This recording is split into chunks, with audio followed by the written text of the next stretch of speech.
মুমিন সাদা সিধা হয়, মুমিন ভদ্র হয়। আরেকটা আজীব সুন্দর কথা বলছে নবীজি, লা ইয়াখদাউ ওয়া লা ইউখদাউ। মুমিন ধোঁকা দেয় না কাউকে। আবার বলছে নবী, ওয়ালা ইউখদাউ, মুমিন কারো দ্বারা ধোঁকাও খায় না। বুঝেন না? ইমানদার কাউকে কি দেয় না? ধোঁকাও দেয় না। আবার ইমানদার কারো দ্বারা কি খায় না? মুমিন এত বেকুব হইতে নাই, ইমানদার এত বেকুব হইতে নাই।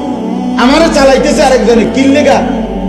আমার আত্মমর্যাদা কোথায়? আমার আত্মসম্মান কই? আমার গায়রত কোথায়?